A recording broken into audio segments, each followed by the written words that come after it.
Good afternoon, we're at the GCC Financial Forum. I'm joined by Henri Arslanian. He's FinTech and crypto leader in Asia for PwC. Henri, thank you for joining us. Great. Happy to be here. Why are people wrong to stay clear of cryptocurrencies? Why are they wrong? Well, I'm not sure anybody's right or wrong. I always say if you want something that's stable, predictable, and you don't want volatility, you definitely should not get into crypto. But I think if you're one of those early adopters, you like it as a long-term, from a long-term perspective, I think crypto assets broadly, not only Bitcoin, but crypto assets very broadly have the potential to change finance as we know it. And that could be interesting for some individuals who are looking at the space. Fantastic. How will they change finance in the next decade? I think crypto assets have the potential to change finance in ways we cannot even imagine now. It's a bit like the internet in the 1990s. Nobody could have imagined the Amazons and Googles that we have today. But there's a lot of actually, I think, innovations we may see. Some of them may come from governments, from central bank-backed cryptocurrencies. Some of them may come from large technology firms. Some of them may come from actually financial institutions. But also some of them may be actually decentralized, like we have Bitcoin. So I think the outsized impact crypto assets may have on the financial services space could be quite huge. That's exciting. What's holding back the widespread uptake of cryptocurrencies? I think there's a lot of issues we have today with cryptocurrencies. I mean, at the institutional level, we have a lot of issues, for example, regulatory clarity, now that it's kind of come, the entry to other institutional players. But I would say when it comes to the retail side, we still don't have good B2C applications for crypto. For example, my mom wanted to buy a Bitcoin, and really I had to be there with her at Christmas to show her how it works. It's actually quite complicated.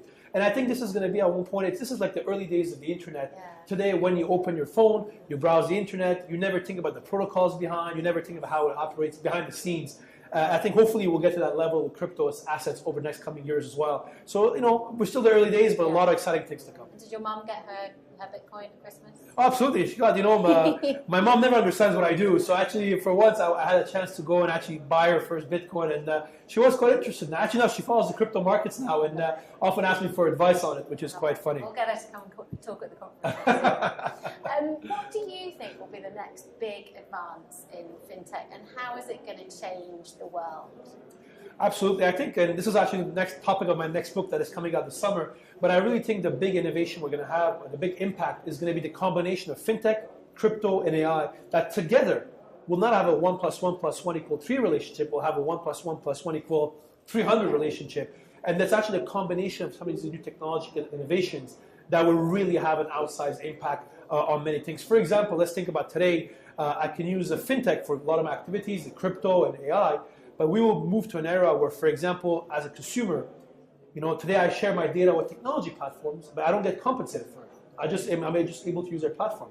We will move to an era where I'll be able to get compensated for my data. I'll probably get paid on little micro crypto payments, but also the value of my data could be different from somebody else. Let's say I have a 9-to-5 job in an office. Maybe my data is quite boring, but actually maybe I'm a triathlete, or I go scuba diving in the high seas over the weekend, and my data could be more valuable, and that the pricing will happen by AI. So it's really a combination of these three elements will have a very exciting impact on finance.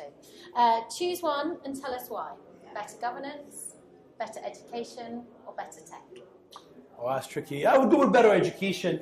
As you know, I've been teaching in universities for many years, and I teach the first FinTech university course in Asia. And actually, we just released the first MOOC, now the most popular MOOC online FinTech course, which is free for anybody who wants to use it. It now has more than 35,000 registration from 196 different countries. And I really believe that it's unacceptable today that universities around the world are not teaching FinTech to business and other broader university graduate, especially that they're the generation who will be the most impacted.